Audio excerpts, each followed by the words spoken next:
সহিহ বুখারীতে বর্ণনা আছে, আল্লাহ পাক রব্বুল আলামিন হাদিসে কুদসিতের মধ্যে বলেন, হাদিসে কুদসি মানে হলো, একটা হইল হাদিস যেটা নবীজি বলেন, আরেকটা হইল কোরআন। কোরআন মানে আল্লাহ পাকের কালাম, আল্লাহর বক্তব্যকে বলা হয় কোরআন। হাদিসে কুদসি মানে আল্লাহ পাকের বাপ, আল্লাহ পাকের মনের ভাব, আল্লাহ পাক নবীজির জবানের মাধ্যমে প্রকাশ করেন, এটাকে বলা হয় হাদিসে কুদসি। কেমন জানি আল্লাহ পাক নিজেই বলেন, নবীজি বলার সময় নিজে আল্লাহ নবী বলেন, আজ্জা ওয়া জাল্লা ওয়া ক্বালা রাব্বিহি আজ্জা ওয়া জাল্লা, যে এটা আল্লাহ পাক বলেছেন, আল্লাহ পাক এমন বলেছেন। এটা কোরআন না আবার হাদিসের থেকে এক স্তর উপরে, কোরআনে কারীম থেকে এক স্তর নিচে, এটার নাম হাদিসে কুদসি। ওই হাদিসে কুদসিতে আসছে আল্লাহ পাক নিজে বলেন, এই যে তোমরা যে জিকির করো, জিকির লা ইলাহা ইল্লাল্লাহ বেশি বেশি পড়ো, সুবহানাল্লাহর জিকির করো, আলহামদুলিল্লাহর জিকির করো, আল্লাহু আকবারের জিকির করা হয়, সময় পাইলে লা ইলাহা ইল্লাল্লাহ। জুমার দিন বয়ানের জন্য আসার পর, বয়ানে বসার পরে ইমাম সাহেব জিকির করাই লা ইলাহা ইল্লাল্লাহ। ইসলাহি মাহফিলে যান, সেখানেও জিকির হয় লা ইলাহা ইল্লাল্লাহ। যে কোনো মাহফিলে আপনি যান, সেখানে জিকির হয় লা ইলাহা ইল্লাল্লাহ। এটার দ্বারা ফায়দা কি জানেননি?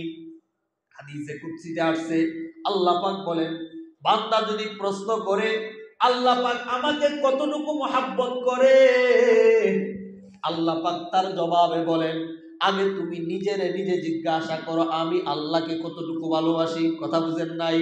নিজের মনে নিজে প্রশ্ন করেন, আমি আল্লাহর জন্য কতটুকু বিসর্জন দিলাম। আপনি যতটুকু বিসর্জন দিবেন, আল্লাহ পাক কম দিবেন না, আল্লাহ পাক ইফতারি করবেন না। আপনি যদি আল্লাহ পাকের জন্য, হাদিসে কুদসিতে আসছে, আপনি আল্লাহর জন্য আধা হাত যান, আল্লাহ বলেন আমি তোমার জন্য এক হাত সামনে রহমত নিয়ে হাজির। আপনি যদি আল্লাহর জন্য এক হাত নিয়ে সামনে হাজির হয়ে যান, আল্লাহ বলেন আমি তোমার জন্য দুই হাত সামনে অগ্রসর হয়ে যাই। সুবহানাল্লাহ বলে না? আপনি যদি আল্লাহর দ্বীনের জন্য, ওয়াল্লাযীনা জাহাদু ফীনা লানাহদিয়ান্নাহুম সুবুলানা, আপনি আল্লাহর জন্য যদি একটু হাইটা হাইটা যান, আল্লাহ বলেন আমি বান্দার জন্য দৌড়ায় দৌড়ায় যাব। সুবহানাল্লাহ। আপনি যদি আল্লাহর জন্য নিজেকে একটু পানির মধ্যে নামাইয়া দেন, আল্লাহ বলেন আমি শুধু পানিতে নামবো তাই না, আমি ওই বান্দার জন্য পরিপূর্ণ পানির মধ্যে হাবুডুবু খাবো। সুবহানাল্লাহ। ওয়াল্লাযীনা জাহাদু ফীনা লানাহদিয়ান্নাহুম সুবুলানা। এই জন্য কার মুআমালা কেমন হবে, আপনার হাসর কেমন হবে আপনি জানেন, আপনার ময়দানে মাহশর কেমন হবে আপনি নিজেকে নিয়ে নিজে বিবেচনা করেন। আপনার ময়দানে মাহশরে আপনার ফুলসিরাত কেমন হবে আপনি হিসাব করেন। কোনো মাসলা মাসাইলের দরকার নাই, আপনার বিবেক দিয়ে আপনি নিজেকে প্রশ্ন করেন, আমি আল্লাহকে কতটুকু ভালোবাসলাম। আমি যদি একটু বাসি তাহলে না আল্লাহ আর একটু বাসবেন। আর যদি আপনি আল্লাহকে ভালোই না বাসেন, আল্লাহকে মহাব্বতই না করেন, আল্লাহ আপনাকে ভালোবাসবেনি।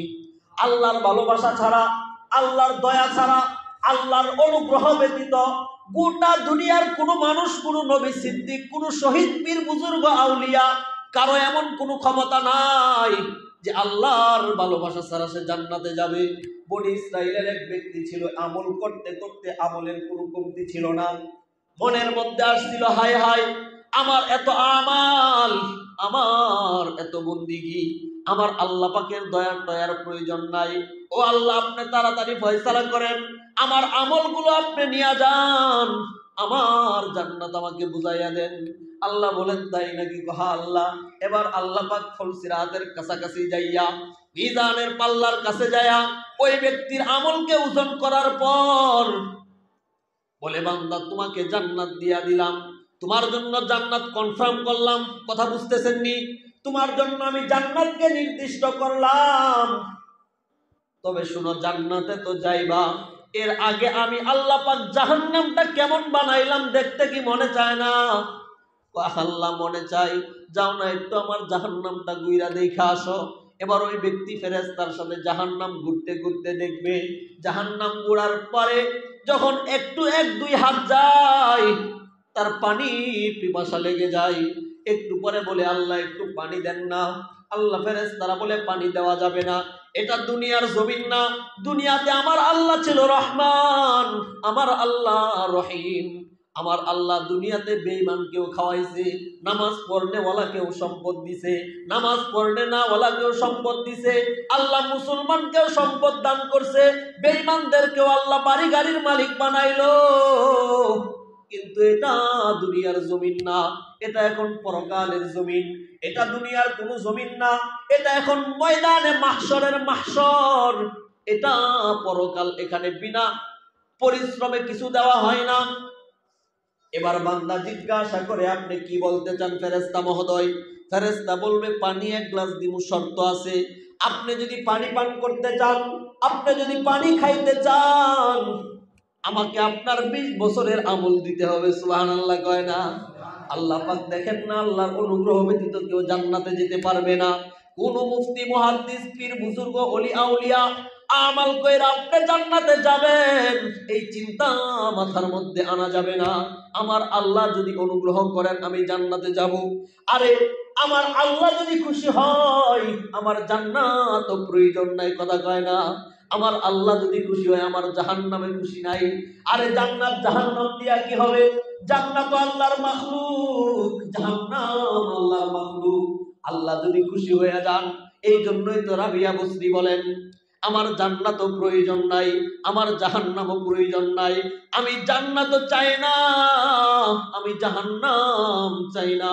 আমি কি চাও, কি চাও? আমি আমার মাওলার খুশি চাই। সুবহানাল্লাহ বলে না?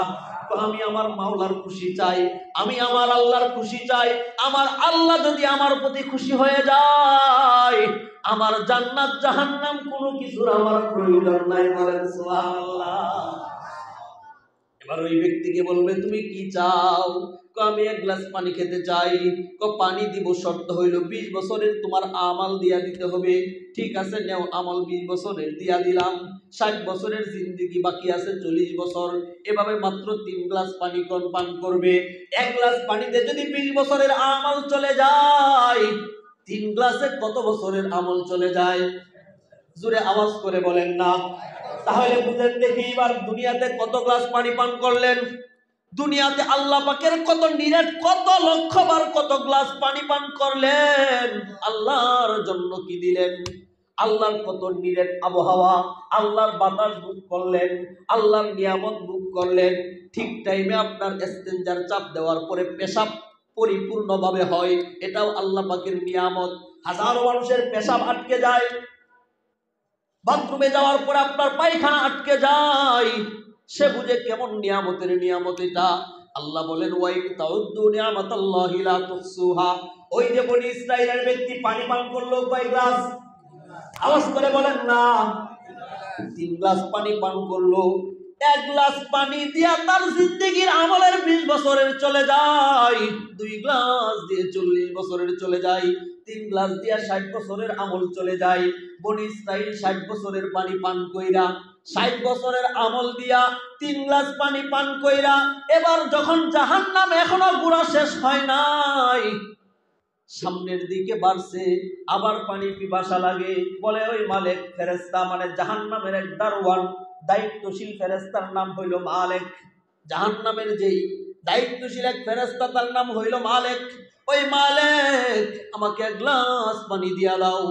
মালিক বলবে কিসের ভিত্তিতে পানি পান করবা?